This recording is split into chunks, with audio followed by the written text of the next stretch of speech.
হারাম টাকা দিয়ে যদি হালাল খায় কাজ হবে না, ওইটা হারামের মতো। সেজন্য হালাল উপার্জনের কতটা গুরুত্ব আল্লাহ তাআলা কোরআনুল কারীমের সূরাতুল জুমআর মধ্যে বলেন, ফাইদা কুদিয়াতিস সালাতু ফান্তাশিরু ফিল আরদি ওয়াবতাগু মিন ফাদলিল্লাহ। আল্লাহ তাআলা নামাজ শেষ করার পর বসে থাকতে বলেন নাই, আল্লাহ তাআলা বলেন ফান্তাশিরু ফিল আরদ, জমিনের মধ্যে ছড়ায় পড়ো, ওয়াবতাগু মিন ফাদলিল্লাহ, আল্লাহর দেওয়া অনুগ্রহ থেকে অনুগ্রহ অন্বেষণ করো। বলেন তো অনুগ্রহ হারামের মধ্যে না হালালের মধ্যে? আরো জোরে বলেন কিসের মধ্যে? এজন্য নবীজি বলেন, কাসবুল হালালি ফারিদাতুম বাদাল ফারিদা, হালাল উপার্জন করা ফরজ ইবাদতের পরে অন্যতম ফরজ ইবাদত। সেজন্য আমরা আমাদের উপার্জনটাকে হালাল করব, আমাদের খাবারগুলোও হালাল হবে। সেই জন্য যেই মানুষগুলা হালাল উপার্জন করে, পেশা যত ছোট হোক আমরা তারে ছোট মনে করব না। একজন জুতা সেলাই করে, কাজটা কিন্তু হারাম না, কাজটা অনেক ছোট হতে পারে, নিকৃষ্ট হতে পারে, কিন্তু সে যদি জুতা সেলাই করে হালাল উপার্জন করে, আল্লাহর কসম ওই সচিবালয়ে সচিব ঘুষ খাওয়ার মাধ্যমে যেই উপার্জন করে, ওই ঘুষখোরের চাইতে ওই হালাল উপার্জন করা মুচির দাম অগণিত গুণ আল্লাহ তাআলার কাছে বেশি। সেজন্য যারা হালাল উপার্জন করে, পেশা যাই হোক, রিকশাওয়ালা, ভ্যানওয়ালা, কৃষক, এদের উপার্জনের দাম আছে। আমরা তো এদেরকে ছোট মনে করি, অথচ ওই হারামখোরদের চাইতে এদের সম্মান আল্লাহ তাআলার কাছে বেশি। এখন আসেন, কেউ যদি হারাম উপার্জন করে, হারাম খায়, তার ক্ষতি কতগুলা? বড় বড় তিনটা ক্ষতি তার হয়। এক নম্বর ক্ষতি, তার ইবাদত কবুল হয় না, হারামখোরের ইবাদত কবুল হবে না। ও বাইতুল্লাহ যদি জিয়ারত করতে করতে, উমরা হজ করতে করতে যদি ডাবল সেঞ্চুরিও পূরণ করে ফেলে, কাজ হবে না। কারণ আল্লাহ তাআলা কোরআনুল কারীমের মধ্যে বলেন, ইয়া আইয়ুহার রাসূল কুলু মিনাত তাইয়্যিবাতি ওয়া'মালু সালিহা। আল্লাহ তাআলা রাসূলগণকে উদ্দেশ্য করে বলতেছেন, হে রাসূলগণ, কুলু মিনাত তাইয়্যিবাত, আপনারা পবিত্র খান, ওয়া'মালু সালিহা, এরপরে আমলে সালেহ করেন। হালাল খাবারের কথা আগে, আমলে সালেহের কথা পরে। কোন কোন মুফাসসির বলেন, এর দ্বারা এটাই বোঝা যায়, খাবার যদি পবিত্র তথা হালাল না হয়, আমল আল্লাহর দরবারে কবুল হয় না। দুই নাম্বার ক্ষতি, হারাম খোরের দোয়া কবুল হয় না। এক ব্যক্তি বাইতুল্লাহর সামনে দোয়া করতেছে, তার দোয়ার অবস্থা দেখে সাহাবায়ে কেরাম নিশ্চিত যে তার দোয়া আল্লাহ ফিরায় দিতে পারেন না। নবীজি সাল্লাল্লাহু আলাইহি ওয়াসাল্লামের কাছে যখন সাহাবায়ে কেরাম ওই ব্যক্তির দোয়ার অবস্থা সম্পর্কে বললেন, নবীজি এবার তাদেরকে বললেন, কারণ ওই ব্যক্তির বাস্তব হালাত দুনিয়ার কেউ না জানুক, জানে কে? আল্লাহ তাআলা নবীজিকে জানায়া দিয়েছেন। নবীজি এবার সাহাবাদের এই কথার পরে বলতেছে, শোনো, ওই ব্যক্তির দোয়া আল্লাহ তাআলা কিভাবে কবুল করবে?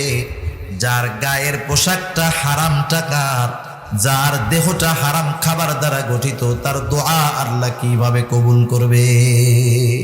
হাদিসের মধ্যে আসছে, হযরত আনাস রাদিয়াল্লাহু তাআলা আনহু হতে বর্ণিত, রাসূল আকরাম সাল্লাল্লাহু আলাইহি ওয়াসাল্লাম বলতেছেন, তোমরা যখন জান্নাতের বাগানের পাশ দিয়ে যাবা, জান্নাতের বাগান থেকে তোমরা ফল আহরণ করবা। সাহাবারা জিজ্ঞাসা করলো, ইয়া রাসূলুল্লাহ, দুনিয়াতে জান্নাতের বাগান, সেটা আবার কোথায়? রাসূল আকরাম সাল্লাল্লাহু আলাইহি ওয়াসাল্লাম বললেন, কোরআনের মজলিস, জিকিরের মজলিস, এগুলা হলো দুনিয়ার জান্নাতের বাগান। সুবহান। এখন আপনারাই বলেন, জান্নাতের মধ্যে অসুন্দর কোনো কিছু আছে নাকি? নিয়ম বহির্ভূত কোনো কিছু আছে? জান্নাতি যারা, তারাও সুন্দর, জান্নাতও, জোরে বলেন না, জান্নাতও সুন্দর। একটু কথা বলতে যদি কষ্ট হয়, অসুবিধা নাই, আপনাদের জন্য মেহমানদারির ব্যবস্থা আছে, বলেন আলহামদুলিল্লাহ।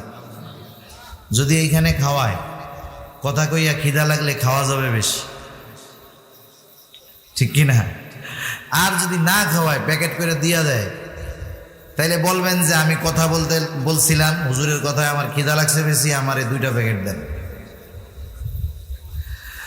তো যাই হোক, জান্নাতের মধ্যে সব কিছু কি বলেন তো সুন্দর। জান্নাত যেমন সুন্দর, জান্নাতের বাসিন্দা যারা তারাও সুন্দর। সেখানে শুধু শান্তি আর শান্তি, সালাম সালাম। আল্লাহ রাসূল সাল্লাল্লাহু আলাইহি ওয়াসাল্লামের ওই হাদিসের আলোকে আমরা এই মুহূর্তে দুনিয়ার জান্নাতের বাগানে আছি। কোথায় আছি বলেন তো?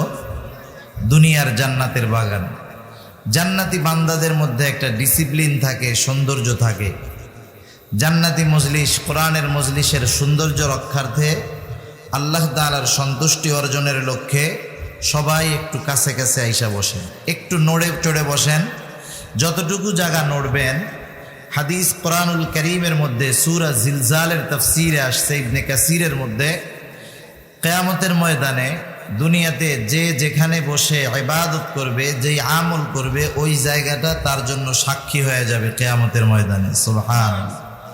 আজকে এখানে বসতেছেন, 2 ঘন্টা পরে এখানে আর বসার মতো পরিবেশ থাকবে? জোরে বলেন না, থাকবে? আবার 1 বছর পরে যদি আল্লাহ বাঁচায় রাখে, হয়তো আবার মাহফিল হবে, আপনারা বসবেন। কিন্তু এখন একটু নড়ে চড়ে বসেন, তাইলে কয়েক জায়গায় বসা হলো। আপনার আমার পক্ষে, আমার দিকে কিয়ামতের ময়দানে আমার আপনার জন্য বেশি জায়গা সাক্ষী হিসাবে আল্লাহর দরবারে সাক্ষ্য পেশ করবে। এত সুন্দর ফজিলতের পরেও যারা নড়ে চড়ে বসে না, তারা 14-15 জন হুজুরের ওয়াজ শুনলেও তাদের ওয়াজে কাজ হবে না। ঠিক কিনা বলেন?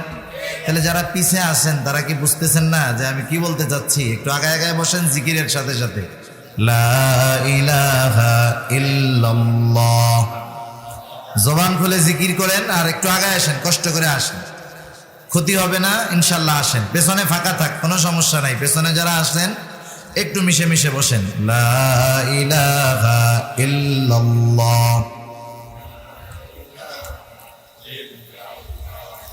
লা ইলাহা ইল্লাল্লাহ, লা ইলাহা ইল্লাল্লাহ।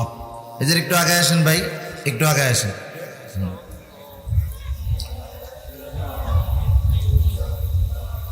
লা ইলাহা ইল্লাল্লাহ মুহাম্মাদুর রাসূলুল্লাহ সাল্লাল্লাহু আলাইহি ওয়াসাল্লাম। আমি আপনাদের খেদমতে পবিত্র কোরআনুল কারীমের সূরাতুন নিসার 58 নম্বর আয়াত ও রাসূল আকরাম সাল্লাল্লাহু আলাইহি ওয়াসাল্লামের অগণিত হাদিস থেকে একটা হাদিস পাঠ করেছি। আল্লাহ তাআলার কাছে তৌফিক চাই, অল্প সময়ে তিনি আপনাদের খেদমতে আমাকে কিছু কথা বলার তৌফিক দান করেন, যে কথাগুলো আমাদের সবার দুনিয়া এবং আখিরাতের জন্য কল্যাণকর হয়। সকলে বলি আমিন। আমি 1 ঘন্টার বেশি সময় আর আপনাদের থেকে নিব না, কারণ রাত অনেক, 11টা বেজে গেছে। অল্প সময়ে যে কথাগুলো বলবো, আমরা চামড়ার কানের সাথে অন্তরের কানটাকেও সজাগ রাখবো। শুধু শুনবো না, বুঝবার নিয়তে শুনবো, তাহলে আমলে পরিণত করা সহজ হবে।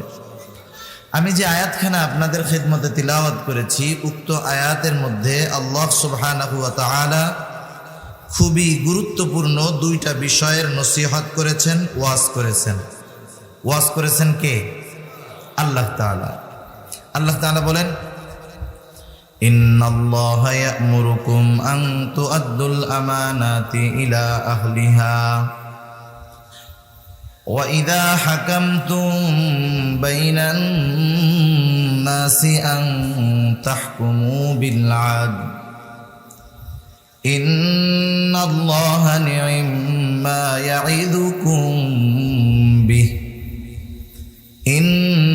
ইন্নাল্লাহা কানা সামিআন বাসীরা। আল্লাহ রাব্বুল আলামিন বলেন, ইন্নাল্লাহা ইয়া'মুরুকুম আন তু'আদ্দুল আমানাতি ইলা আহলিহা। আল্লাহ তাআলা বলেন, নিশ্চয়ই আল্লাহ তাআলা তোমাদেরকে আদেশ করতেছেন। ইন্নাল্লাহা ইয়া'মুরুকুম, আদেশ করতেছেন কে? আরো জোরে বলেন না কে? আদেশটা কি? আল্লাহ তাআলা 1 নম্বরে বলেন, আন তু'আদ্দুল আমানাতি ইলা আহলিহা। যে তোমরা আমানত তার হকদারের কাছে ফিরায়া দাও। 2 নাম্বার আদেশ আল্লাহ রাব্বুল আলামিন বলেন, ওয়া ইযা হাকামতুম বাইনান নাসি আন তাহকুমু বিল আদল, আর তোমরা যখন মানুষের মধ্যে কোনো বিচার আচার করবা, আন তাহকুমু বিল আদল, তোমরা ন্যায় বিচার করবা, আমানত তার হকদারের কাছে ফিরাইয়া দিবা, বিচার আচার করলে ন্যায় বিচার করবা। এই আদেশটা কার? আল্লাহ রাব্বুল আলামিন এই 2টা নসিহত করলেন, আদেশ করলেন, ওয়াজ করলেন। বলেন তো, সন্ধ্যা থেকে নিয়ে তথা এই মাহফিলের শুরু থেকে নিয়ে যত ওয়াজ করেছেন, ওয়াজ করে চলে যাওয়ার পর বলেন তো, এই ওয়াজের উপরে যদি শ্রোতা আমল না করে, ওয়াজ কি শ্রোতার আমলের ব্যাপারে দেখতে পারবে নাকি? বক্তা জানবেও না আমল করলো কিনা।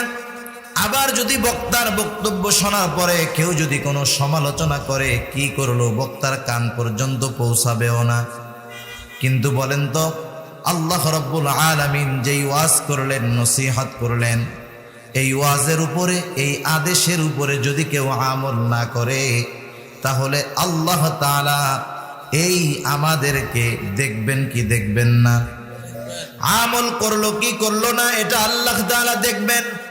আল্লাহ তাআলার নসিহতের ব্যাপারে যদি কেউ কোনো সমালোচনা করে, বলেন তো আল্লাহ তাআলা শুনবেন কি শুনবেন না? আল্লাহ তাআলা শুনবেন, আল্লাহ তাআলা দেখবেন।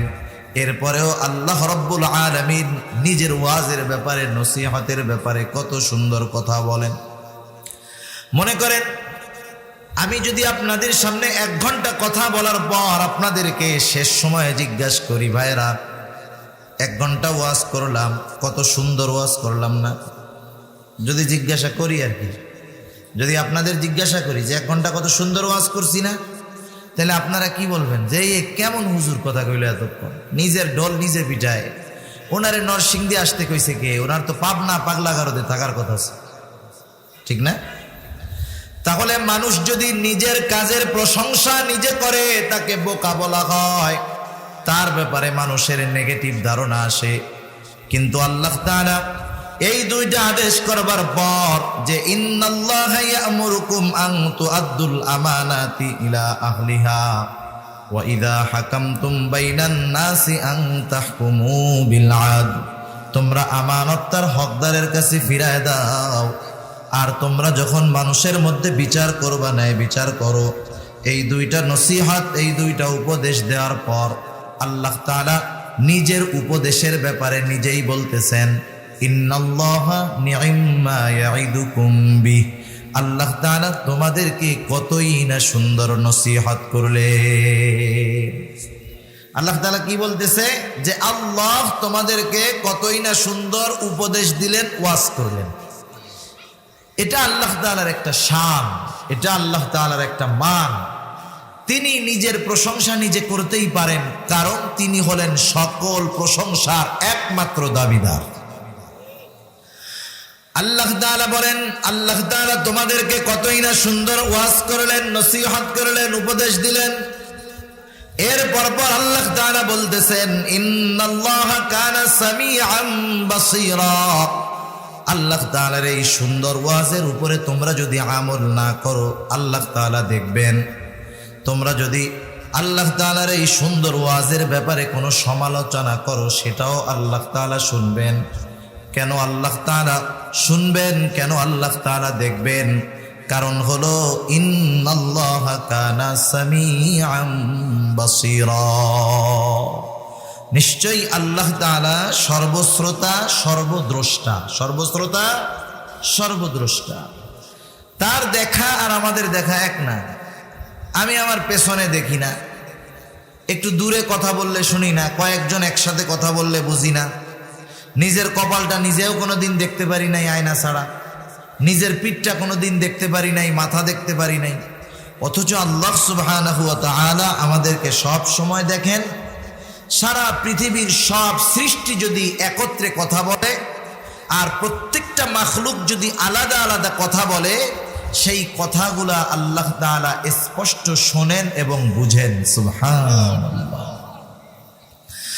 যাই হোক, দুইটা নসিহতের এক নাম্বার নসিহত হলো তোমরা আমানত তার হকদারের কাছে ফিরায় দাও। আমি যে হাদিস খানা আপনাদের খেদমতে পাঠ করেছি, ওই হাদিসের মধ্যে রাসূল আকরাম সাল্লাল্লাহু আলাইহি ওয়াসাল্লাম 4টা উপদেশ দিয়েছেন। কয়টা উপদেশ? আর একটু জোরে বলেন, কয়টা? 4টি উপদেশ রাসূল আকরাম সাল্লাল্লাহু আলাইহি ওয়াসাল্লাম দিয়েছেন। এই 4টি উপদেশ এমন 4টি উপদেশ, এই 4টি উপদেশ তথা 4টি গুণ যেই মুমিন অর্জন করতে পারবে, নবী রহমাতুল লিল আলামিন নবীজি বলেন, যার মধ্যে এই 4টি গুণ পাওয়া যাবে, দুনিয়াতে তার যদি কোনো দুনিয়াবি সম্পদ নাও থাকে তাতে তার কোনো অসুবিধা নাই। 4 গুণ যদি সে অর্জন করতে পারে, দুনিয়াতে তার প্রয়োজনীয় সব কিছু মেটানোর ব্যবস্থা কে করবে? আরো জোরে বলেন না, কে করবে? আল্লাহ তাআলা করবে। রাসূলুল্লাহ সাল্লাল্লাহু আলাইহি ওয়াসাল্লাম বলেন, আরবাউন ইযা কুন্না ফীকা ফালা আলাইকা মা ফাতাকা মিনাদ দুনিয়া হিফযু আমানাতিন ওয়া সিদকু হাদিসিন ওয়া হুসনু খলিকাতিন ওয়া ইফফাতুন ফি তু'মাতিন। নবীজি সাল্লাল্লাহু আলাইহি ওয়াসাল্লাম বলেন, আরবাউন ইযা কুন্না ফীকা ফালা আলাইকা, তোমাদের কারো মধ্যে যদি 4টা জিনিস থাকে। কয়টা জিনিস? আবার বলেন, কয়টা জিনিস? আরবাউন ইযা কুন্না ফীকা ফালা আলাইকা, 4টা জিনিস আছে, বাকি আর কোনো কিছু তার নাই। আল্লাহর নবী বলেন, এই 4টা জিনিস যদি তোমাদের কারো মধ্যে থাকে, ফালা আলাইকা, তার আর কোনো কিছু নাই। নবীজি বলেন, মা ফাতাকা মিনাদ দুনিয়া, এই 4 জিনিস তার মধ্যে থাকার কারণে দুনিয়ার কোনো কিছু তার হাতছাড়া হবে না। দুনিয়া কে না চায়? আমি মৌলবীও চাই দুনিয়া একটু ভালো থাকতে, চাই না? যে ওয়াজ করতেছে যে দুনিয়া ছাইড়া দেন, সেও দুনিয়া একটু ভালো থাকতে চায়, এটাই বাস্তবতা। সবাই চায় দুনিয়ায় সম্মানের সাথে থাকতে, ইজ্জতের সাথে থাকতে। কেউ চায় না যে আমি অভাবের সম্মুখীন হই, কেউ চায় না যে সমাজে আমি একজন অপদস্থ হিসাবে সমাজের মধ্যে বসবাস করি। সবাই চায় সমাজের মধ্যে সম্মানের সাথে, ইজ্জতের সাথে আমি দুনিয়াতে একটু বসবাস করি। অন্যের মুহতাজ তথা অন্যের মুখাপেক্ষী জানি আমার না হওয়া লাগে, এটা সবাই চায়। নবীজি বলেন, 4 গুণ অর্জন করো, দুনিয়ার সব কিছুর জিম্মাদারি ব্যবস্থা আল্লাহ রাব্বুল আলামিন নিয়ে নিবে। কয়টা গুণ অর্জন করতে হবে? একটু জোরে কন্যা খেয়াল রাখবেন, মাঝে মধ্যে প্রশ্ন করব, জবাব দিবেন ইনশাআল্লাহ। 1 নাম্বার, নবীজি বলেন, হিফযু আমানাতিন, আমানতের হেফাজত করা। কিসের হেফাজত? 2 নাম্বার, নবীজি বলেন, সিদকু হাদিসিন, সত্য কথা বলা। 3 নাম্বার, নবীজি বলেন, ওয়া হুসনু খলিকাতিন, উত্তম চরিত্রের অধিকারী হওয়া। 4 নাম্বার, নবীজি বলেন, ওয়া ইফফাতুন ফি তু'মাতিন, হালাল খাবার খাওয়া। কয়টা হলো? 1 নাম্বার, আমানতের হেফাজত করা। আমার সাথে কোন? আমানতের হেফাজত করা। 2 নাম্বার, সত্য কথা বলা। জোরে বলেন, সত্য কথা বলা। 3 নাম্বার, উত্তম চরিত্রের অধিকারী হওয়া। আরো জোরে কোন? উত্তম চরিত্রের অধিকারী হওয়া। 4 নাম্বার, হালাল খাবার খাওয়া। আল্লাহ তাআলা তার নসিহত সূরাতুন নিসার 58 নম্বর আয়াত, আল্লাহ তাআলা বলেন, ইন্নাল্লাহা ইয়া'মুরুকুম আন তুআদ্দুল আমানাতি ইলা আহলিহা, তোমরা আমানত তার হকদারের কাছে ফিরায় দাও। আল্লাহর নবী 4টি নসিহতের প্রথমটার মধ্যে বলেন, তোমরা আমানতদার হও। বলেন তো আল্লাহ তাআলার ওয়াজ আর নবীজির ওয়াজ মিলেছে কিনা? নবীজি বলতেছেন আমানতদার হও, আল্লাহ তাআলা বলেন আমানত তার হকদারের কাছে ফিরায় দাও। এখন আসেন আমরা জানি আমানতদার কে, আমানতদারিতা কি। আমরা তো অনেক ক্ষেত্রে মনে করি আমার কাছে কেউ কোনো সম্পদ গচ্ছিত রাখলো, আমি যথাসময়ে তার সম্পদটাকে ফিরাইয়া দিলাম। আমি নিজেকে নিজে বড় আমানতদার মনে করি আমানতদারিতার সীমাবদ্ধতা এতটুকু। কিন্তু বিষয়টা এমন নয়, আমানতদারিতা এটা ব্যাপক এক জিনিস। শুধু তাই না, একজন মুমিনের আমানতদার হওয়া এটা গুরুত্বপূর্ণ একটি বিষয়। কারণ যার মধ্যে আমানতদারিতা নাই তার ঈমানের সমস্যা আছে। কিসের সমস্যা? প্রকৃত মুমিন কখনো আমানতের খেয়ানত করে না, আর আমানতের খেয়ানত যে করে সে মুমিন হতে পারে। কারণ রাসূল আকরাম সাল্লাল্লাহু আলাইহি ওয়াসাল্লাম স্পষ্টভাবে জানিয়ে দিয়েছেন, আমানতের খেয়ানত করা এটা মুনাফিকের আলামত। আফসোস, এক হাদিসের মধ্যে মুনাফিকের আলামত আসছে 3টা, আর এক হাদিসের মধ্যে 4টা। এটা বাস্তব কথা। আফসোসের সাথে বলতে হয়, প্রকৃত মুনাফিকের যে আলামত 4টা, এটা আমাদের অধিকাংশ সমাজের মধ্যে, অধিকাংশ মুমিনদের মধ্যে পাওয়া যায়। আমাদের সমাজের মধ্যে প্রকৃত মুনাফিকের আলামতগুলো সবার মধ্যে পাওয়া যায়। মুনাফিকের আলামত নবীজি বলেন, ইদা হাদ্দাসা কাযাবা। মুনাফিক যখন কথা বলে মিথ্যা কথা বলে। আপনাদের দাপুনিয়া এলাকায় মিথ্যাবাদী আলহামদুলিল্লাহ নাই? আছে? সব জায়গায় আছে। মুনাফিক যখন কথা বলে মিথ্যা কথা বলে। ইদা ওয়াদা আখলাফা। মুনাফিকের আরেকটা আলামত হলো, মুনাফিক যখন ওয়াদা করে সে তার ওয়াদার খেলাফ করে। আছে না নাই? টাকা ধার নিছে, বলে 7 তারিখ দিয়ে দিম। মনে করছে অক্টোবর তো, নভেম্বরের 7 তারিখ টাকা চাইছে। কার বেটা 7 তারিখ কইছি, কোন মাসে এটা কইছি? এই তো শুক্রবারে দিয়ে দিব। ও চিন্তা করছে তো সামনের শুক্রবার। কোন শুক্রবার তার ঠিক আছে? ওয়াদা খেলাফ করে মুনাফিকের অন্যতম আলামত। ইদা তুমিনা খানা। মুনাফিকের কাছে আমানত রাখলে আমানতের খেয়ানত করে। ওয়া ইদা তাখাসামা ফাজারা।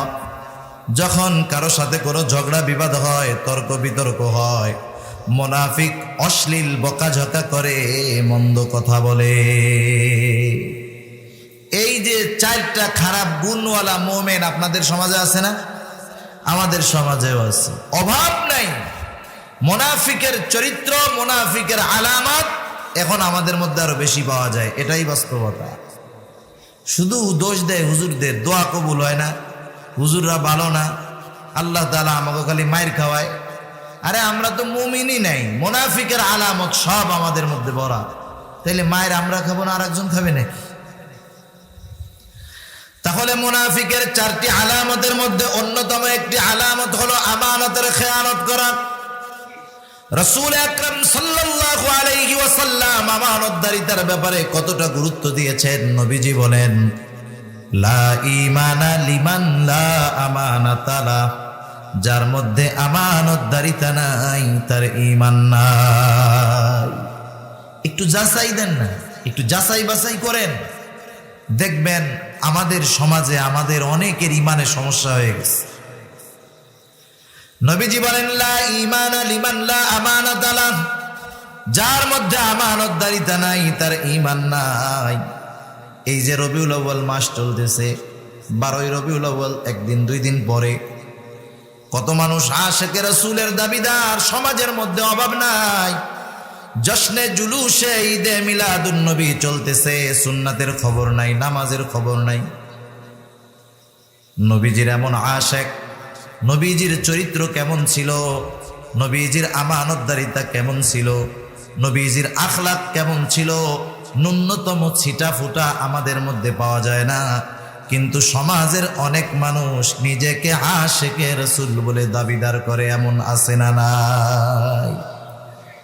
নবীজির আদর্শের দিকে তাকাই, নবীজি কেমন আমানতদার ছিলেন। রাসূল আকরাম সাল্লাল্লাহু আলাইহি ওয়াসাল্লাম মক্কার জীবনের মাঝে 13 বছর তাওহীদের রিসালাত, আখিরাতের দাওয়াত দিয়েছেন, একত্ববাদের দাওয়াত দিয়েছেন। ষড়যন্ত্র করলো মুহাম্মদকে আর দুনিয়ায় রাখা যাবে না, দুনিয়া থেকে তাকে চিরতরে বিদায় করে দেওয়া হবে। তারা প্ল্যান প্রোগ্রাম করলো, কাণ্ডে আরবের প্রত্যেকটা গোত্র থেকে 1-1 যুবক অংশগ্রহণ করবে।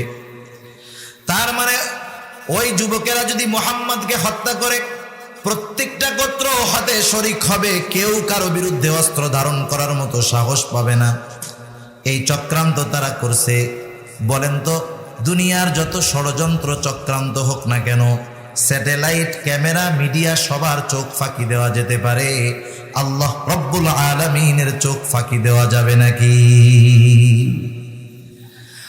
আল্লাহ রব্বুল আলামিন রাসূলুল্লাহ সাল্লাল্লাহু আলাইহি ওয়াসাল্লামকে জানায় দিলেন, হিজরতের জন্য প্রস্তুত হন। কোন দিন কোন রাত্রে হিজরত শুরু হবে আল্লাহ তাআলা সর্বপ্রথম রাসূল সাল্লাল্লাহু আলাইহি ওয়াসাল্লামকে জানান নাই। একদিন দুপুরবেলা আল্লাহ রাসূল সাল্লাল্লাহু আলাইহি ওয়াসাল্লাম আগের থেকেই হযরত আবু বকরকে জানায় রাখছে, আবু বকর, হিজরতের সময় তুমি আমার হিজরতের সঙ্গী হবা, প্রস্তুত থেকো। যেই দিন থেকে আল্লাহর নবী জানায় গেছেন, সেই দিন থেকে আবু বকর দুজনের জন্য দুটা বাহন তৈরি করে রেখেছেন, বিছানাপত্র সব তৈয়ার। রাতের বেলা ঘুমান না, তিনি দরজার সাথে দাঁড়ায় দাঁড়ায় ঘুমায়। কিন্তু কোন দিন হিজরত হবে নবীজি এইটা বলেন নাই। যেই রাত্রে আমার আপনার নবীকে হত্যা করার জন্য ষড়যন্ত্র করলো আল্লাহ তাআলা, সেই দিন দুপুর বেলায় আমার আপনার নবীকে জানায় দিলেন, ও আমার হাবিব, আজকের রাতটাই হবে আপনার হিজরতের রাত।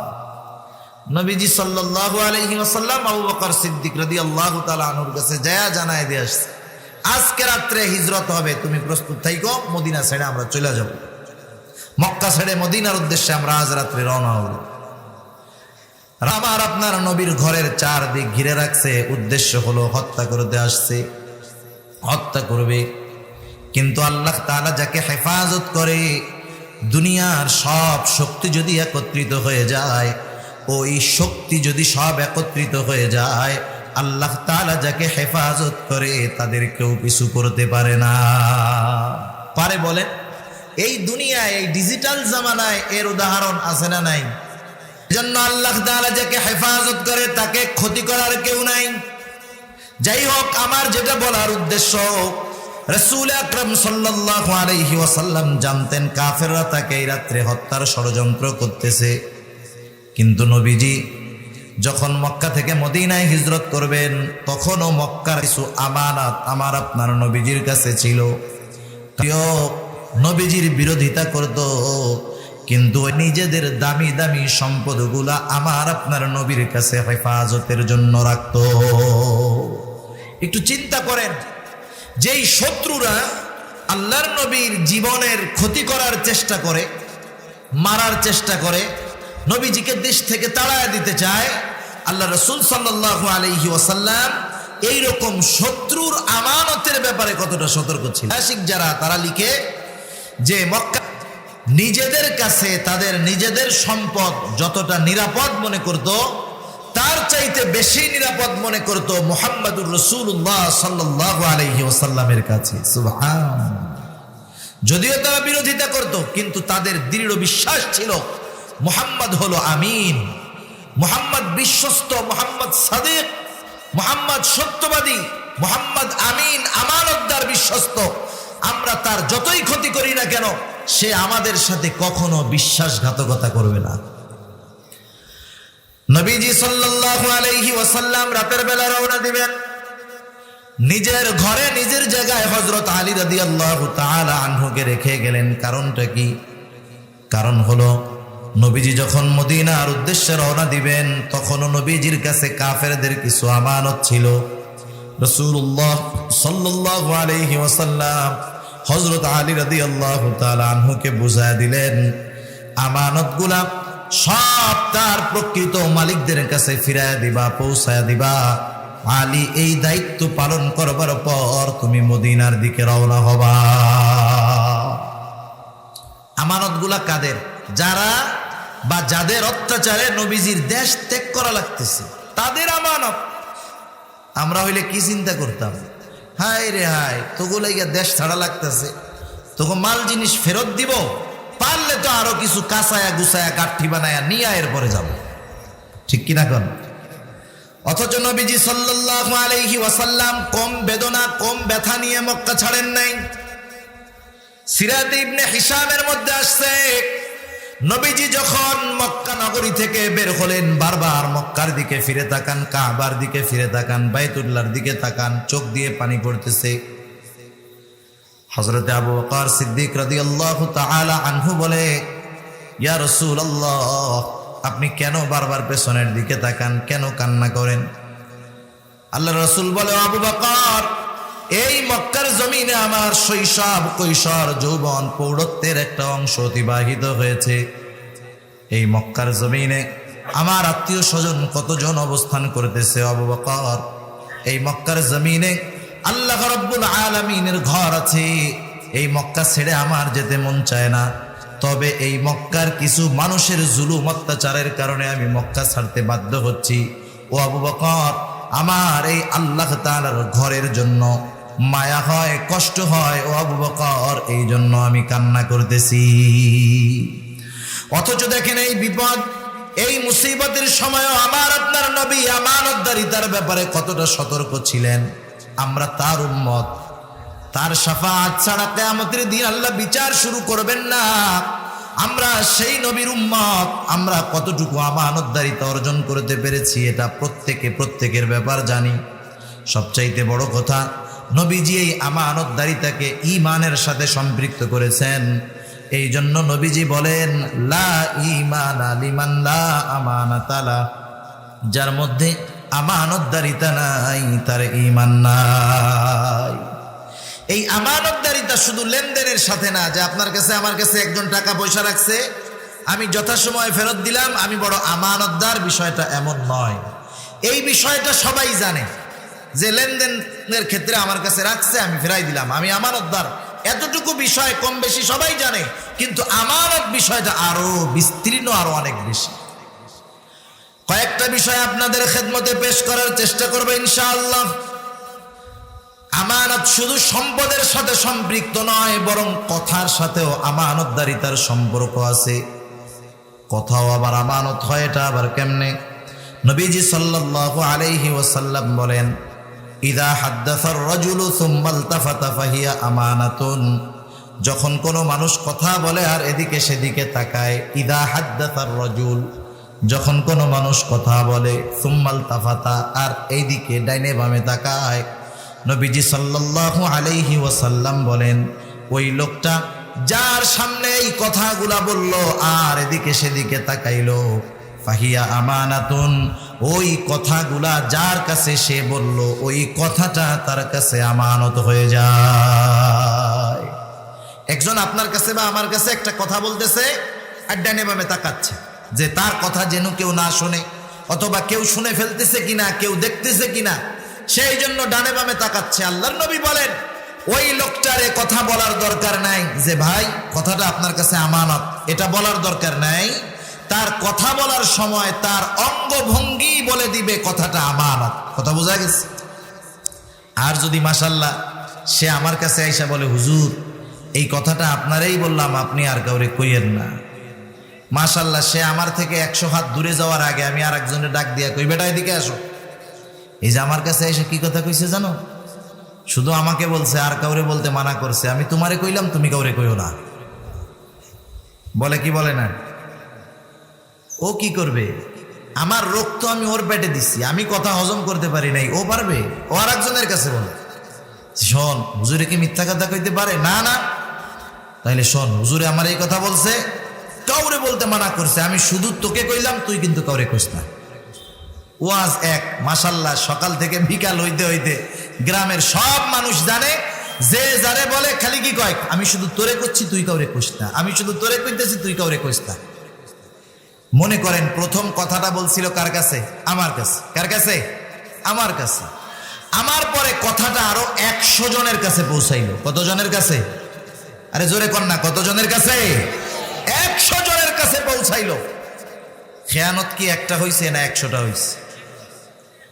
প্রথম খেয়ানত হইছে আমার দ্বারা। এরপর আমার পর থেকে নিয়ে যতজন পর্যন্ত এই কথাটা পৌঁছাবে, যতজন খেয়ানত করবে, প্রত্যেকের খেয়ানতের সমপরিমাণ গুনাহ একা আমার আমলনামায় যোগ হয়ে যায়। সেজন্য সাবধান, কথাও আমানত, এরপরে প্রত্যেকটা দায়িত্ব আমানত। আজকে আজকে তো এমন এক জামানা, মানুষ দায়িত্ব নেওয়ার জন্য কম্পিটিশন করে, প্রতিযোগিতা করে। আপনাদের এলাকার খবর জানি না, মাঝে মধ্যে আমাদের এলাকার বিভিন্ন জায়গায় দেখি চেয়ারম্যানই ক্যান্ডিডেট মাশাআল্লাহ 25 জন।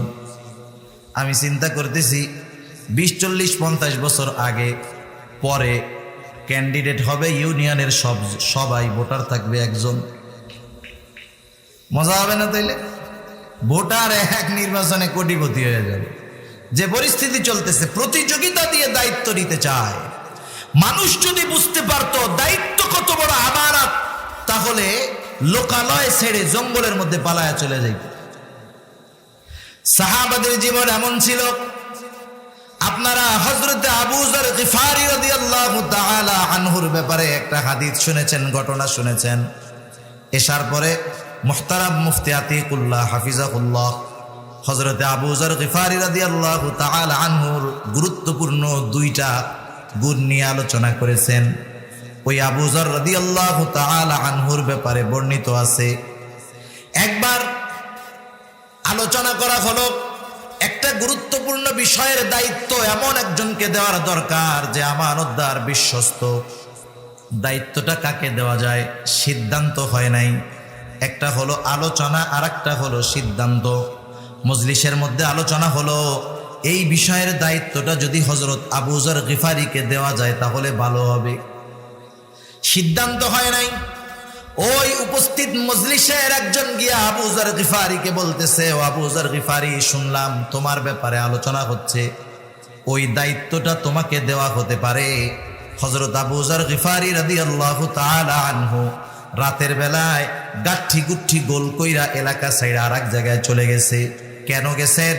উনি চিন্তা করতেছেন এই দায়িত্বটা যদি আমাকে দেওয়া হয়, আর এই দায়িত্বের যথাযথ পালন আমি যদি না করতে পারি, এই দায়িত্ব আমানত, এই আমানত যদি খেয়ানত হয়ে যায় এর দায়ভার কে নিবে? আর এখন তো প্রতিযোগিতা দিয়ে দায়িত্ব নিতে চায়। কেন জানেন?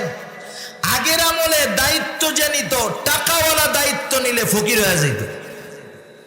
টাকাওয়ালা দায়িত্ব নিলে কি হইতো? ফকির হয়ে যাইত। এখন ফকিন্নির পুতে দায়িত্ব পাইলে কোটিপতি হয়ে যায়। জামানা কি হয়েছে? পাল্টে গেছে। প্রথম খলিফা, খলিফাতুল মুসলিমিন আবু বকর সিদ্দিক রাদিয়াল্লাহু তাআলা আন, ওনার কিন্তু সম্পদ কম ছিল না। আরবের প্রসিদ্ধ একজন ব্যবসায়ী ছিলেন হযরত আবু বকর সিদ্দিক রাদিয়াল্লাহু তাআলা আন। খেলাফতের দায়িত্ব যখন ওনাকে দেওয়া হলো, প্রথম দিকে উনি ওনার সময়টাকে 2 ভাগে ভাগ করছেন। 1 ভাগ সময় উনি রাষ্ট্রের কাজে ব্যয় করতেন, আর কিছু অংশ সময় তিনি বাজারে গিয়া ব্যবসা করতেন নিজের পরিবারের খরচ চালানোর জন্য। বিভিন্ন দেশ থেকে বিভিন্ন দেশের রাষ্ট্রদূত, প্রতিনিধিগণ আসে রাষ্ট্রপতির সাথে দেখা করার জন্য। কোথায় আপনাদের খলিফাতুল মুসলিমিন? কোথায় আপনাদের রাষ্ট্রপ্রধান? একজন কয় যে আমাদের রাষ্ট্রপ্রধান বাজারে কাপড় বেচতেছে। চিন্তা করছেন? ইসলামী সাম্রাজ্যের বিস্তৃতি যখন বাড়তেছে, রাষ্ট্রপ্রধান ব্যবসা করতে গেলে রাষ্ট্রীয় দায়িত্ব পালনে অসুবিধা হয়ে যায়। সাহাবায়ে কেরাম বেশে মজলিস করলো, সিদ্ধান্ত হয়ে গেল খলিফাতুল মুসলিমিন তার পরিপূর্ণ সময় রাষ্ট্রের কাজে ব্যয় করবেন, মানুষের কল্যাণে ব্যয় করবেন। রাষ্ট্র থেকে তাকে কিছু ওজিফা দেওয়া হবে, সম্মানী দেওয়া হবে, ভাতা দেওয়া হবে। হযরত আবু বকর সিদ্দিক রাদিয়াল্লাহু তাআলা আন ভাতাটা প্রতিদিনেরটা প্রতিদিন নিতেন, 1 মাসেরটা একসাথে নিতেন না। দেখা গেল এই মাসের পরিপূর্ণ ভাতা নিলেন, কিন্তু উনি এই মাসের 10 দিন পরে ইন্তেকাল করলেন। বাকি 20 দিন যে রাষ্ট্রীয় ভাতা গ্রহণ করলেন এর হিসাব কে দিবে? হযরত আবু বকর সিদ্দিক রাদিয়াল্লাহু তাআলা আন একেবারে যা না হলেই নয়, রাষ্ট্র থেকে অতটুকু পরিমাণ খাবার দৈনিক ওনার প্রতিদিন ওনার পরিবারের জন্য নিতেন। স্ত্রী তো গরিব ঘরের ছিলেন না। একটা সময় তো হযরত আবু বকর সিদ্দিক রাদিয়াল্লাহু তাআলা আনহুর সম্পদ ছিল, ঘরের মধ্যে হরেক রকমের রান্না হইতো, কিন্তু স্বামী তো এখন খলিফাতুল মুসলিমিন। আগে 2-3 প্রকার তরকারি রান্না হতো, মাঝে মধ্যে একটু ভালো মন্দ খাওয়া হইতো।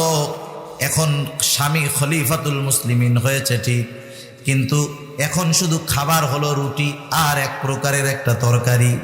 মাঝে মধ্যে মানুষের রুচি একটু ভালো মন্দ খাইতে চাইতেই পারে, স্বাভাবিক। খলিফাতুল মুসলিমিনের স্ত্রীর একটু মিষ্টান্ন খাইতে মন চাইছে, কি করবে? কারণ দৈনিক রাষ্ট্রীয় কোষাগার থেকে খলিফাতুল মুসলিমিনের জন্য যতটুকু বরাদ্দ, তা দিয়ে যদি খাবার রান্না করা হয় মিষ্টান্ন রান্না হবে না। মিষ্টান্ন যদি রান্না করে খাবার রান্না হবে না, কি করা যায়?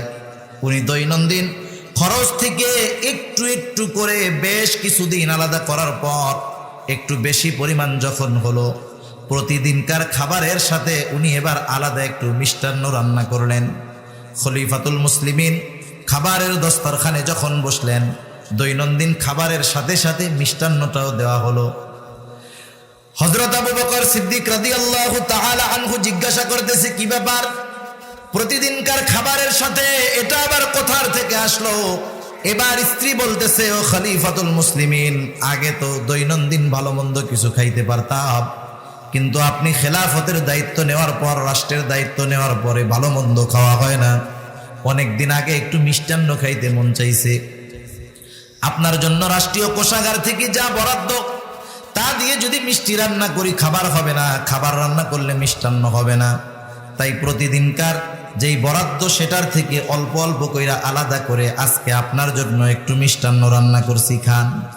বলেন তো, কোন পরিবারে যদি স্ত্রী স্বামীর প্রতি এমন মোহাব্বতের বহির প্রকাশ ঘটাতে পারে, স্বামী খুশি হবে নাকি বেজার হবে? নিঃসন্দেহে খুশি হয়ে যাবে। এবার আবু বকর সিদ্দিক রাদিয়াল্লাহু তাআলা আনহু জিজ্ঞাসা করতেছে, কতটুক কইরা আলাদা করছো? স্ত্রী হাসি দিয়া বলে, এতটুক কইরা করছি।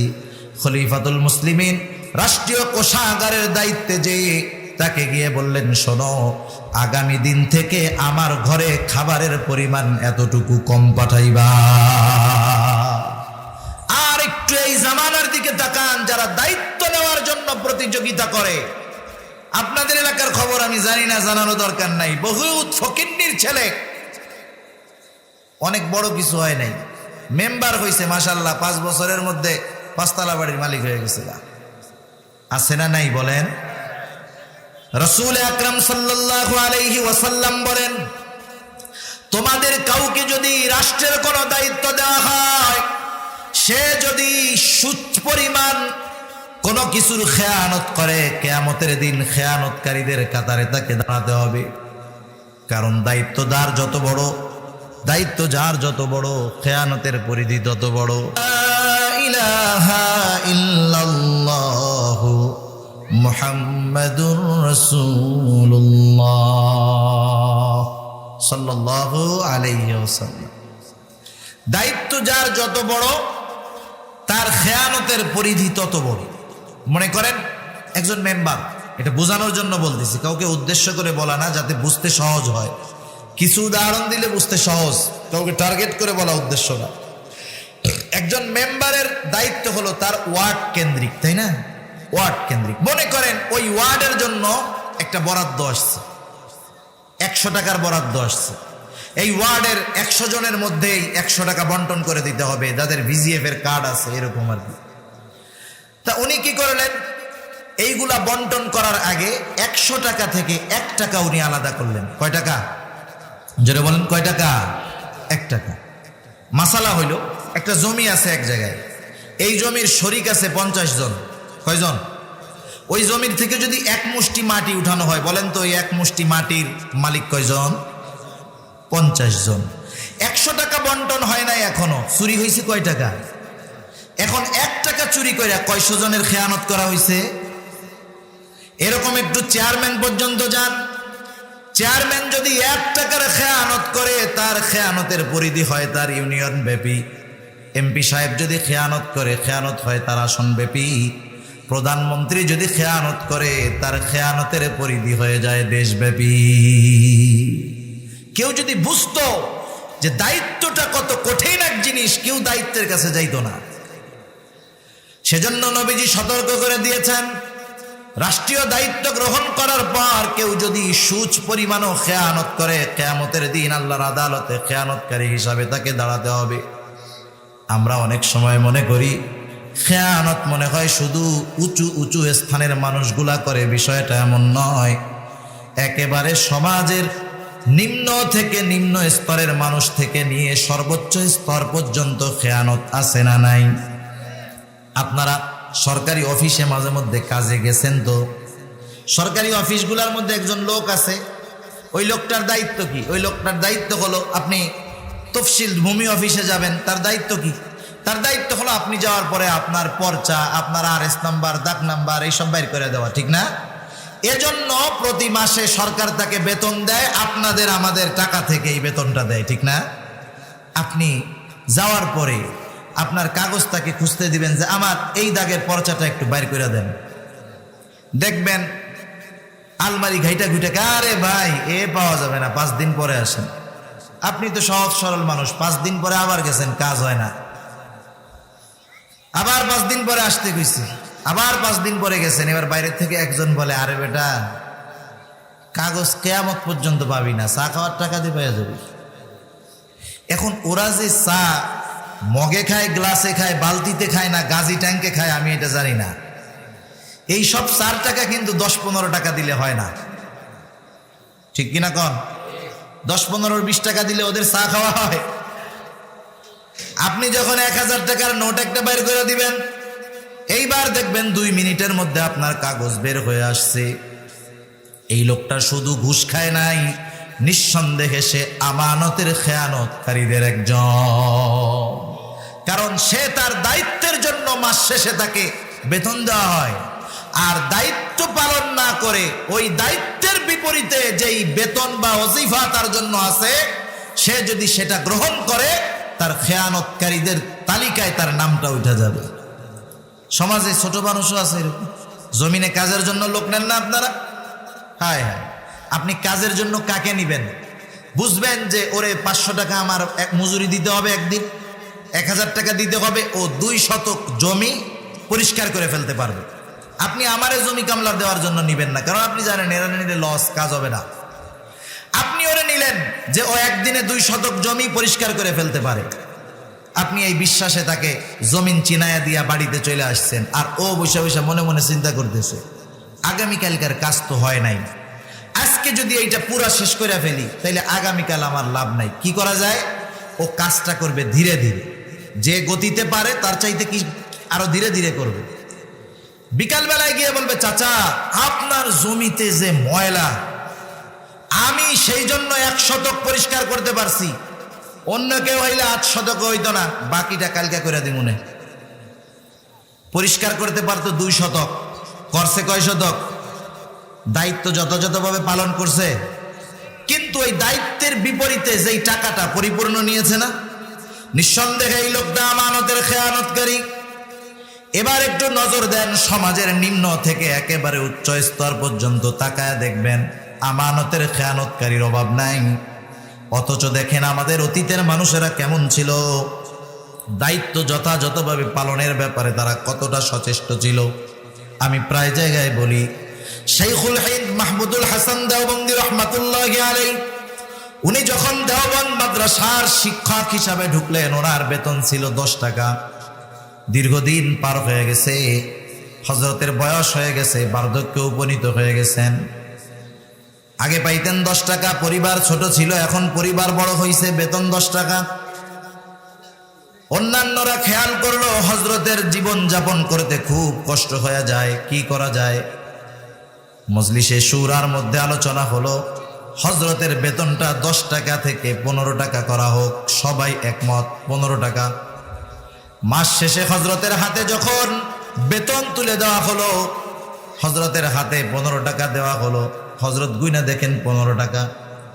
5 টাকা ফেরত দিতে গেছেন অফিসের মধ্যে, যা বলে ধরো 5টা টাকা মনে হয় বেশি আসছে, ভুলে আমার বেতন হলো 10 টাকা। অফিস থেকে বলা হলো, না হযরত, মজলিসে শুরার ঐক্যমতের ভিত্তিতে আপনার ওজিফা 10 টাকা থেকে 15 টাকা করা হয়েছে। ওই সময়ের 15 টাকা অনেক দাম, আর আমরা হইলে কি করতাম? বেতন 20,000, খামের মধ্যে আসতে 30,000। ও টাকা পয়সা গুইনা চিন্তা করতো কি করব। শয়তান আইসা হাজির হয়ে যেত। শয়তান আইসা বলতো, ভেড়া তুইও তো ভালো মুফতি, যেটা এমনি এমনি আসে ওইটা হালাল, তুই খায় বলা। আরে তুই তো চুরি করে আনস নাই, বেটা তোরে দিছে।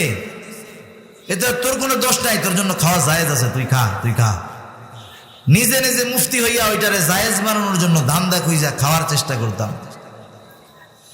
শাইখুল হিন্দ রাহমাতুল্লাহি আলাইহি বলতেছেন, শোনো, আমাকে যখন শিক্ষক হিসাবে নিয়োগ দেওয়া হয়েছে, আমি যখন ওই সময় যেমন দায়িত্ব পালন করতে পারতাম, এখন আমি পারি না।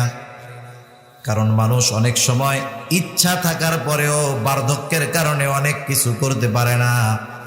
এটা তার অপারগতা নয়, বরং বার্ধক্য দেয় কে? আল্লাহ তাআলা বার্ধক্য দিয়েছে, ইচ্ছা থাকলেও করার উপায় নাই। তোমরা তো আমার বেতন 10 টাকা থেকে 15 টাকা বানায় দিছো। আমার তো মন চায়, আমার যদি সামর্থ্য থাকতো তাহলে আমি আমার বেতনটা আরো 10 টাকা থেকে আরো 5টা টাকা কমায়া দিতাম।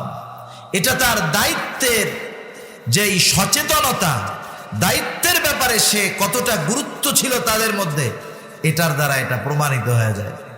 সেজন্য প্রত্যেকটা ছোট বড় দায়িত্ব আমানত, সময়টা আমানত। কেউ যদি আপনার থেকে কোনো সময় নেয়, আপনি চাকরি করেন, দৈনিক ডিউটি 8 ঘন্টা, এই 8 ঘন্টার বিনিময়ে মাস শেষে আপনাকে ওজিফা দেওয়া হয়। এই 8 ঘন্টা সময়ের মালিক কিন্তু আমি আপনি না, এটা আর একজন।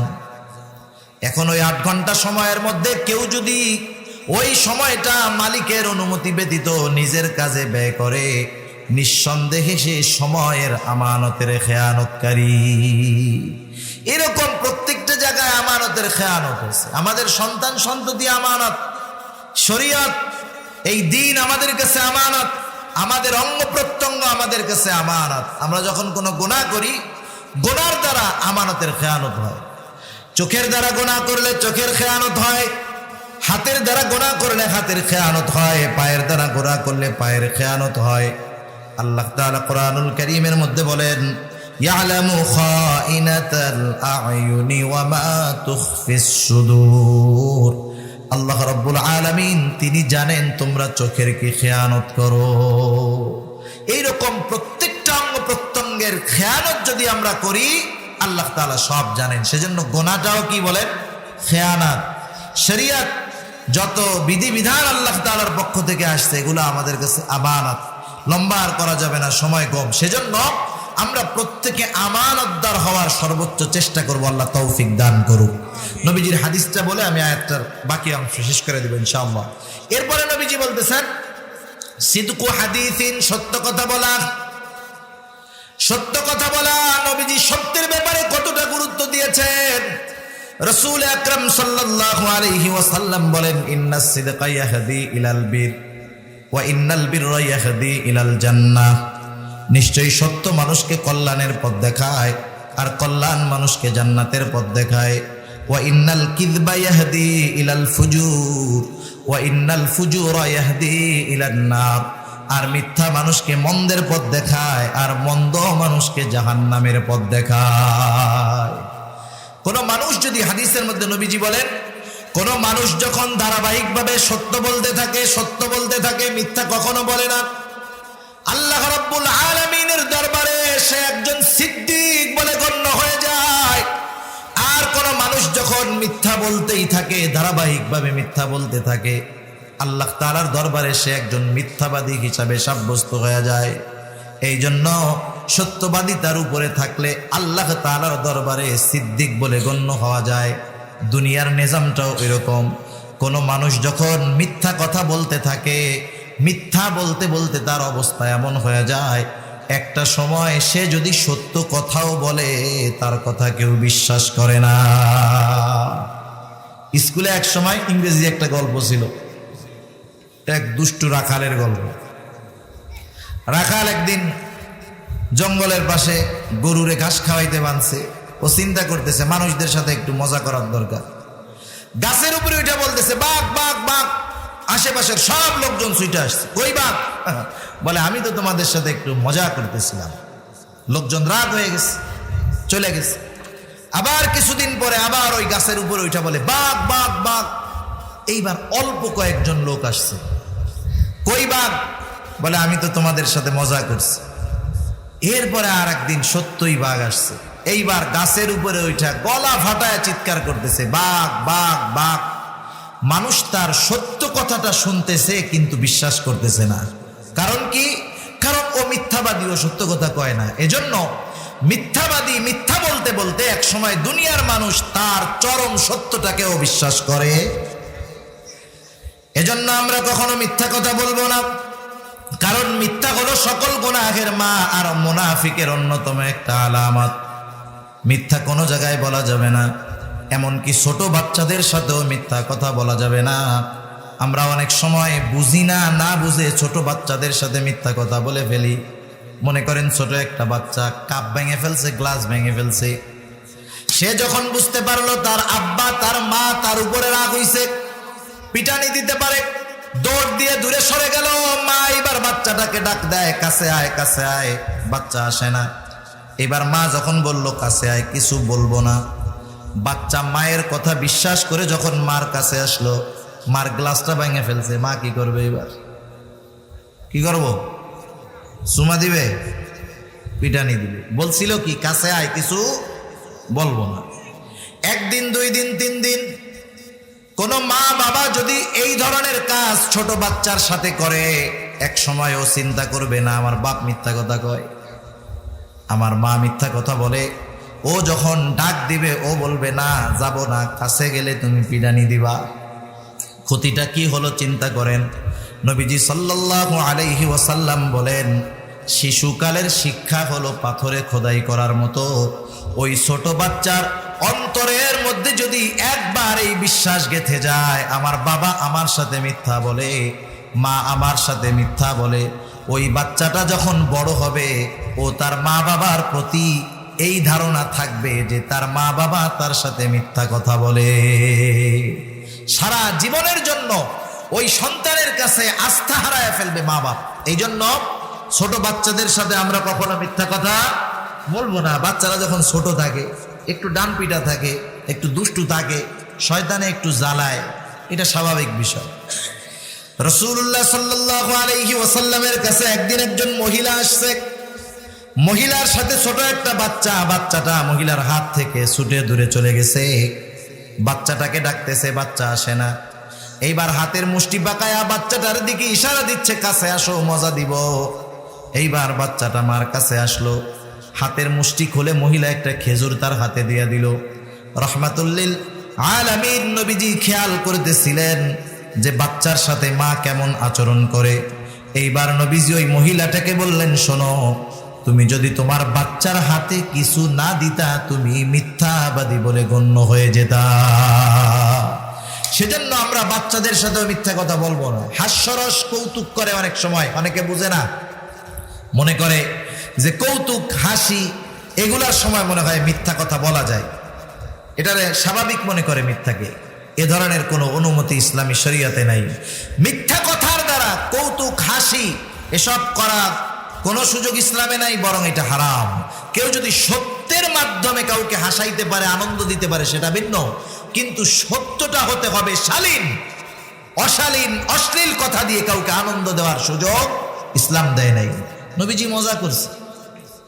হযরত আনাস রাদিয়াল্লাহু তাআলা আনহু হতে বর্ণিত, একদিন একটা লোক এসে আল্লাহর নবীর কাছে বলতেছে, ইয়া রাসূলুল্লাহ, আমাকে আপনি একটা জন্তু দেন, আমি যেটাতে আরোহণ করে আমি আমার গন্তব্যে পৌঁছায়া যাইতে পারি। নবীজি বললেন, আমি তোমাকে একটা উটনির বাচ্চা দিব। লোকটা বলে, ইয়া রাসূলুল্লাহ, উটনির বাচ্চা, এটাতে আমি কিভাবে চড়বো? আল্লাহর নবী এবার বললেন, শোনো, সকল উট তো উটনির বাচ্চাই হয়। যে উটটা আজকে বড় হয়েছে সেটা তো একটা উটনির বাচ্চাই ছিল, ঠিক না?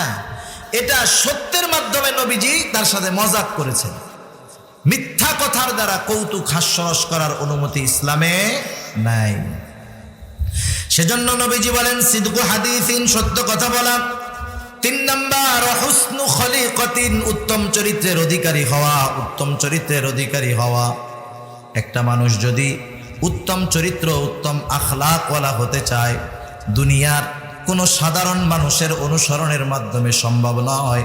কোনো মানুষ যদি উত্তম চরিত্রের অধিকারী হতে চায়, অবশ্যই তাকে মুহাম্মাদুর রাসূলুল্লাহ সাল্লাল্লাহু আলাইহি ওয়াসাল্লামের অনুসরণ করতে হবে।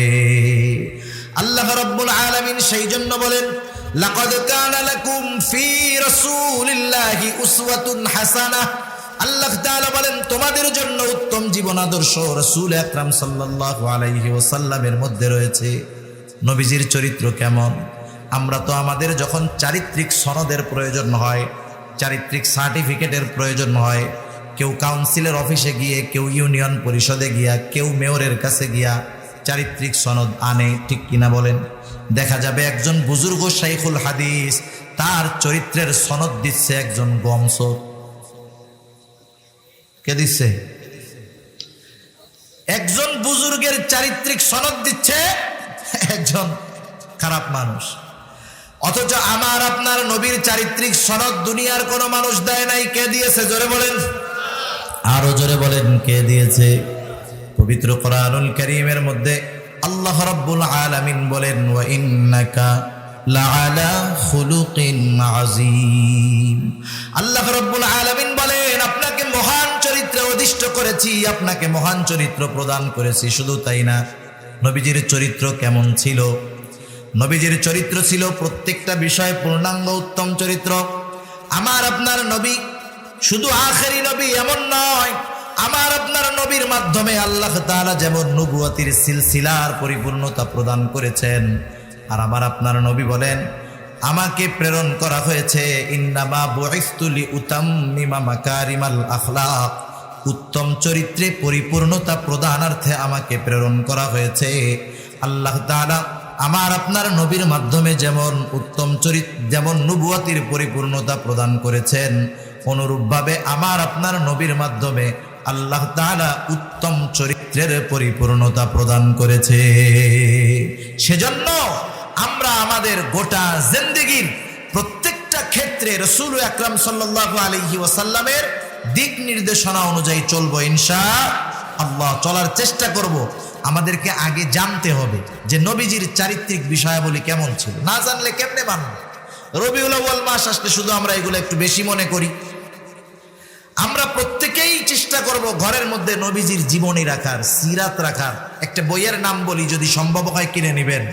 বইয়ের নাম হলো নবীজি সাল্লাল্লাহু আলাইহি ওয়াসাল্লাম। বইটার নাম নবীজি, ডক্টর রাগিব সারজানির লেখা। বইটা একটা ভলিউম হয়তো 400-500 টাকা লাগবে। ওইখানে খুব সুন্দরভাবে, ব্যাপক আকারে নয় কিন্তু অনেক বিষয়ের উপরে লেখা আছে। নবীজির শৈশব কেমন ছিল, কৈশোর কেমন ছিল, স্ত্রীদের সাথে ওনার আচরণ কেমন ছিল, সন্তানদের সাথে কেমন ছিল, সঙ্গীদের সাথে কেমন আচরণ ছিল, সাথে কেমন ছিল, প্রত্যেকটা বিষয়ে নবীজির ব্যাপারে লেখা আছে। যে পড়বে তার হয়তো ওই অনুযায়ী আমল করার ইচ্ছা পয়দা হতে পারে, কিন্তু না জানলে কেমনে সে আমল করবে, ঠিক না? সেজন্য আমরা কিনবো, পড়বো, আমলে পরিণত করার চেষ্টা করবো। আল্লাহ তৌফিক দান করুক। কেন করব বলে শেষ করি। হযরত আবু হুরায়রা রাদিয়াল্লাহু তাআলা আনহু হতে বর্ণিত, রাসূল আকরাম সাল্লাল্লাহু আলাইহি ওয়াসাল্লামকে জিজ্ঞাসা করা হলো, ইয়া রাসূলুল্লাহ, কিয়ামতের দিন মিজানের মধ্যে সবচেয়ে ওজন হবে কোন আমল? আমল কত বড় এটা দেখা হবে না, আমল গণনা করা হবে না, আমল কারটা কত ওজন এটা দেখা হবে। জিজ্ঞাসা করা হলো, ইয়া রাসূলুল্লাহ, মিজানের মধ্যে সবচেয়ে ওজন হবে কোন আমল? নবীজি নামাজের কথা বলেন নাই, রোজার কথা বলেন নাই, হজের কথা বলেন নাই, যাকাতের কথা বলেন নাই। নবীজি বলেছেন মিজানের মধ্যে সবচেয়ে ওজন হবে যেই আমল, সেটার নাম হলো উত্তম চরিত্র। আল্লাহ তাআলা আমাদের সবাইকে উত্তম চরিত্রের অধিকারী হওয়ার তৌফিক দান করুক। এরপরে 4 নম্বর নবীজি বলেন, ওয়াইফাতুন ফি তুমাতিন, খাবারটা হালাল খাবার খেতে হবে। খাবারটা কি হইতে হবে? শুধু খাবার হালাল হলে হবে না, উপার্জনটাও হালাল হতে হবে। উপার্জন যার হারাম, তার খাবারটা যদি হালালও হয় ওটা হারামের মতো। সমাজের অনেক মানুষ আছে উপার্জনের দ্বার ধারে না, খাবারটা খুব খুঁজে। একজন অফিসের মধ্যে ঘুষ 40,000 পকেটে পড়ছে, দেখেন না মাঝে মধ্যে ভিডিও ফাঁস হয়। এই নাটোরে না কোন জায়গায় দাঁড়িয়ে আছে, টুপি আছে মাথায়, দুমসে খাইতেছে, 5 মাস ধরে ফাইল নড়ে না। যেই টাকাটা দিছে ফাইল নড়ছে, কিন্তু ওই পাশ দিয়ে ভিডিও করে ফেলছে। ওই রকম আল্লাহর বুজুর্গ কম নাই বাংলাদেশ। পকেটের মধ্যে হারাম টাকা ভরছে, চিন্তা করছে আজকে পাইছি 30,000, আজকে বাজারে গিয়া দেখে বিশাল এক গরু জবাই হয়েছে। এত বড় গরু জবাই দিল কেমনে? কসাইয়ের কাছে গিয়া জিজ্ঞাসা করতেছে, এই বেটা তুই এত বড় গরু জবাই দিলি, জবাই দেওয়ার সময় বিসমিল্লাহ কইছিলি? কসাই বলে, কি কন কাকা, আমি মুসলমানের পোলা, নামাজ রোজা না করলে কি হবে, জবাইয়ের সময় আল্লাহর নাম ঠিকই কইছি। কারণ মাসালা কি, সৌদির দুম্বাও যদি হয়, যদি কেউ আল্লাহর নাম ইচ্ছা করে বাদ দিয়া জবাই দেয়, ভুলে গেছে এক ব্যাপার, কিন্তু আল্লাহর নাম ইচ্ছা করে বাদ দিছে, বা অন্যান্য দেবদেবীর নামে বা কারো নামে জবাই দিছে, ওইটা গোশত আর হালাল থাকবে না। হালাল প্রাণীর গোশতটাও কি হয়ে যাবে? হারাম হয়ে যাবে। কত সচেষ্ট, কত সতর্ক, যে কসাইরে যায় জিজ্ঞাসা করতেছে, বিসমিল্লাহ কে জবাই দিছিস? কসাই কয়, হ্যাঁ দিছি। এই তো তাহলে দে 20 কেজি গোশত দে।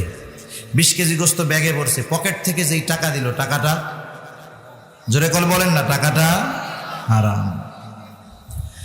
সেজন্য হারাম টাকা দিয়ে যদি হালাল খায় কাজ হবে না, ওইটা হারামের মতো।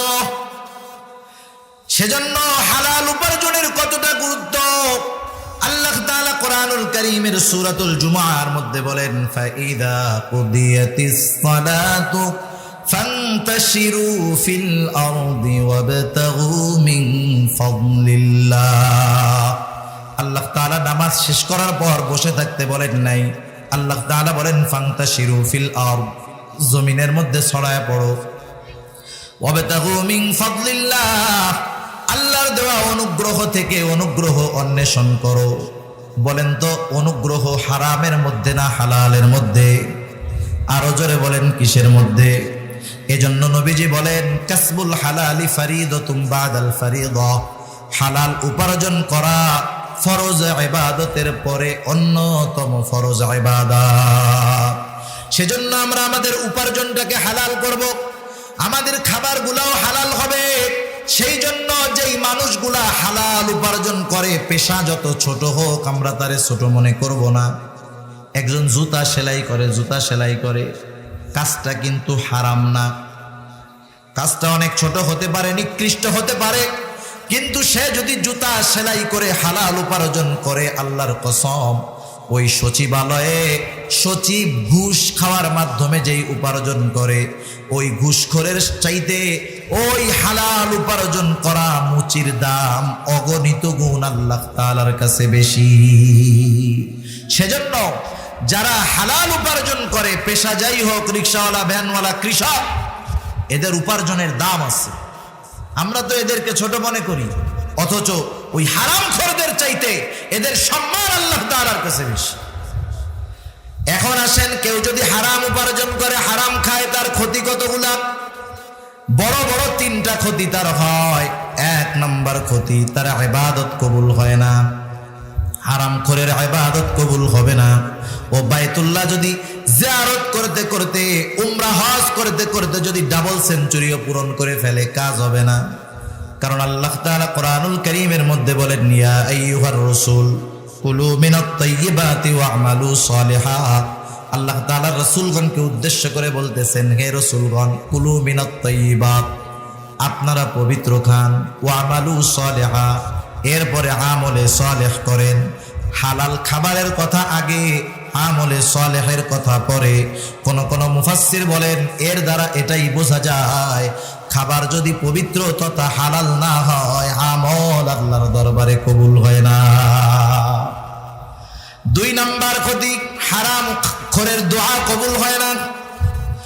এক ব্যক্তি বাইতুল্লাহর সামনে দোয়া করতেছে, তার দোয়ার অবস্থা দেখে সাহাবায়ে কেরাম নিশ্চিত যে তার দোয়া আল্লাহ ফিরায় দিতে পারেন না। নবীজি সাল্লাল্লাহু আলাইহি ওয়াসাল্লামের কাছে যখন সাহাবায়ে কেরাম ওই ব্যক্তির দোয়ার অবস্থা সম্পর্কে বললেন, নবীজি এবার তাদেরকে বললেন, কারণ ওই ব্যক্তির বাস্তব হালত দুনিয়ার কেউ না জানুক, জানে কে? আল্লাহ তাআলা নবীজিকে জানায়া দিয়েছেন। নবীজি এবার সাহাবাদের এই কথার পরে বলতেছে, শোনো, ওই ব্যক্তির দোয়া আল্লাহ তাআলা কিভাবে কবুল করবে? যার গায়ের পোশাকটা হারাম টাকার, যার দেহটা হারাম খাবার দ্বারা গঠিত, তার দোয়া আল্লাহ কিভাবে কবুল করবে? সেজন্য হারামখোরের ইবাদত কবুল হয় না, হারামখোরের দোয়া কবুল হয় না।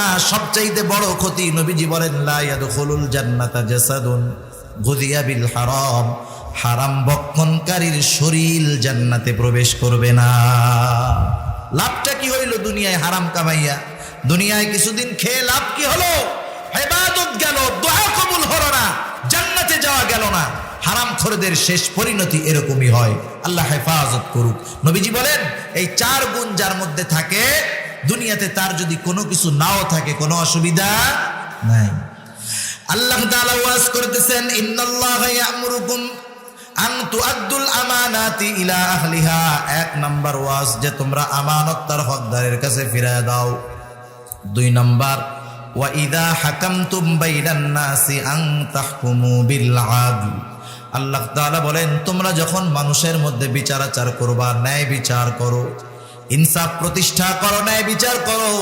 কারণ যেই সমাজের মধ্যে ন্যায় বিচার আছে, ইনসাফ আছে, আদল আছে, আদল ইনসাফ আছে, ওই সমাজ ওই জাতির মানুষ বড় ভাগ্যবান। আর যেই সমাজের মধ্যে আদল নাই তথা ইনসাফ নাই, ওই সমাজের মানুষগুলা বড় পোড়া কপালে। আজকে তামাম দুনিয়ার মধ্যে ইনসাফ আছে বলেন? ইনসাফ নাই। সেজন্য ইনসাফ ওয়ালা হওয়ার দরকার। বিচার আচার যাই করি ইনসাফের মুআফিক করতে হবে। ইনসাফ যে শুধু বিচারক করবে তা না, পরিবারের মধ্যেও ইনসাফ আছে। স্বামী স্ত্রীর প্রতি ইনসাফমূলক আচরণ করবে, সন্তানদের প্রতিও ইনসাফ আছে। অনেক সময় অনেক বাপ আছে সন্তান 2টা, একটারে বেশি দেয় আর একটারে দেয় না। এই বাপ বেইনসাফি করলো, ন্যায় পরায়ণতা রক্ষা করতে পারে নাই, সেজন্য সন্তানদের সাথে ইনসাফ রক্ষা করতে হবে। অনেকের একাধিক বউ আছে, আছে না? 2টা বউ আছে, 3টা বউ আছে, 4টা স্ত্রী আছে, এটা ইসলামী শরীয়তে কোনো সমস্যা নেই।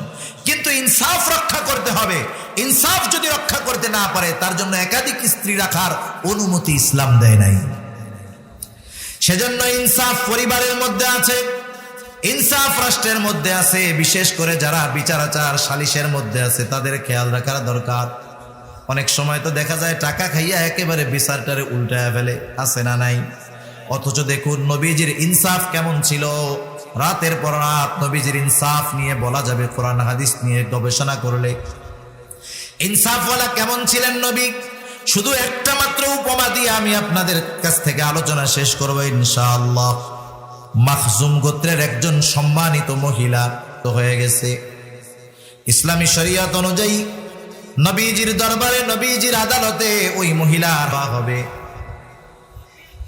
মহিলা উপস্থিত হাজির, তার বিচার হবে নবীজি ঘরের মধ্যে। সাহাবায়ে কেরাম চিন্তা করতেছে এই মহিলার যদি চুরির অপরাধে কি করবে, লজ্জা দিবে, কি করা যায়? এইবার হযরতে যায়েদ রাদিয়াল্লাহু তাআলা আনহুর ছেলে, তার নাম হলো উসামা, নবীজির কাছেই থাকতো ছোট্ট উসামা।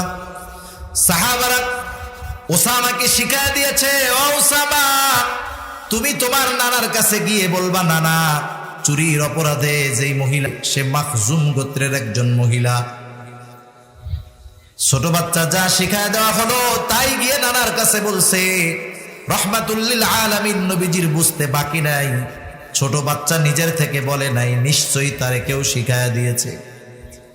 নবীজি বের হয়ে আসলেন, হাদিসের মধ্যে আসছে নবীজি বের হয়ে বলতেছেন, তোমরা কি এমন বিষয়ের সুপারিশ করতেছো যেই বিষয়ের শাস্তি কার্যকর করার আদেশ আল্লাহ তাআলা দিয়েছে? তোমরা কি এমন বিষয়ের জন্য সুপারিশ করতেছো?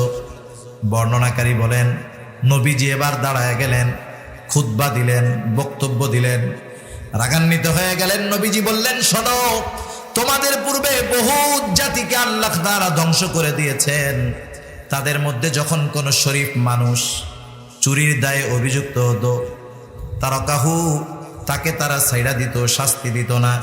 কিন্তু যখন কোনো দুর্বল চুরির অপরাধে আটক করা হতো, ওই দুর্বলের উপরে হদ কায়েম করা হতো, শাস্তি দেওয়া হতো। সেই জন্য দেখেন, শরীফ মানুষ, ক্ষমতাধর মানুষ একই অপরাধে যখন আটককৃত হয় তাকে ছেড়ে দেওয়া হয়, আর দুর্বল যে তাকে শাস্তি দেওয়া হয়। আল্লাহর নবী বলেন, এই কারণে তোমাদের পূর্বে বহু জাতিকে আল্লাহ তাআলা দিয়েছে। এবার নবীজি বলতেছেন, আল্লাহ তাআলার কসম, আল্লাহর কসম, এই মহিলার জায়গায় যদি মুহাম্মাদের মেয়ে ফাতেমা হতো, নবীজি বলেন আমি অবশ্যই অবশ্যই ফাতেমার হাতটাকেও কেটে দিতাম। এর চাইতে বড় ইনসাফের উপমা আর কি হতে পারে? আজকে দুনিয়ায় ইনসাফ নাই, আজকে দুনিয়ায় ইনসাফ নাই। দুনিয়ার মধ্যে অনেক জায়গায় আছে 10 মার্ডার কইরা রাজকীয় হালতে বসবাস করতেছে, আর মাসি মাইরা ফাঁসির আদেশের অপেক্ষায় ঘুরতেছে। আছে না নাই বলে? যেখানে এত বেইনসাফি সেখানে আল্লাহর রহমত আসবে কেমনে? সেজন্য ইনসাফ কায়েম করতে হবে প্রত্যেকের অবস্থান থেকে। এমনটা না হয় ওই উঁচুতে ইনসাফ কায়েম হবে এই পর্যন্ত অপেক্ষা করার দরকার নাই। নিজের বাসা আগে নিজে বাসি, নিজে ইনসাফওয়ালা হই, নিজে ইনসাফগার হই, তাহলে আল্লাহর কাছে জবাব দেওয়া যাবে, আল্লাহ ওই জায়গায় ইনসাফ প্রতিষ্ঠা করার ক্ষমতা আমাদের ছিল না, আমার যতটুকু ছিল ততটুকু করছি, আমার অপারগতা আল্লাহ আপনার কাছে মাপ চাই, না হলে বাঁচার উপায় নাই আমাদের। তো যাই হোক, আল্লাহ তাআলা 2টা নসিহত করেছেন। আল্লাহ তাআলা কি বললেন? ইন্নাল্লাহা ইয়া'মুরুকুম আন তুআদ্দুল আমানাতি ইলা আহলিহা। আমানত তার প্রকৃত হকদারের কাছে ফিরায় দাও। আমাদের কাছে অনেকের আমানত থেকে যায়। কেমনে? বাপ মারা গেছে, বাবার সম্পদ ভাগ হয় নাই, বোন শ্বশুর বাড়িতে আছে, এই যে সম্পদ আমি একা খাইতেছি, এই সম্পদে বোনের হক আছে না নাই? উচিত তো ছিল আমি ভাই বোনের সম্পদটা তাকে ডেকে বুঝাইয়া দেওয়া, কিন্তু বোন যদি তার হক বুঝতে আসে, ভাইয়ের মুখটা একেবারে কালা কুচকুচা হয়ে যায়। আসেনি আপনাকে এলাকায় এরকম? আপনি কার হক খাচ্ছেন চিন্তা করবেন।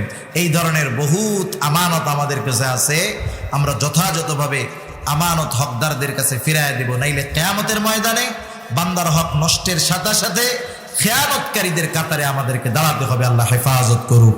আর ইনসাফ, ন্যায় বিচার, এটা আমরা প্রত্যেকটা জায়গায় করব। পরিবারের মধ্যে ইনসাফ যেমন রক্ষা করব, আল্লাহ তাআলা যদি আমাকে সামাজিকভাবে সম্মান দিয়ে থাকেন, বিচার আচারে যদি আল্লাহ তাআলা আমাকে ওই ধরনের যোগ্যতা দিয়ে থাকেন, মানুষ বিচার আচারে ডাকে, সবাই একদিক যাক, আমি ইনসাফের উপরে থাকবো। তা না হলে দুনিয়ার হয়তো কিছু সম্পদ দেখা যাবে, কিন্তু শেষ পরিণতি ভালো হবে না, আখিরাত বরবাদ হয়ে যাবে। আল্লাহ সুবহানাহু ওয়া তাআলা যা কিছু আলোচনা হলো আমাদের প্রত্যেককে আমলে পরিণত করার তৌফিক দান করুক। সকলে বলি আমিন, আরো জোরে বলি আমিন।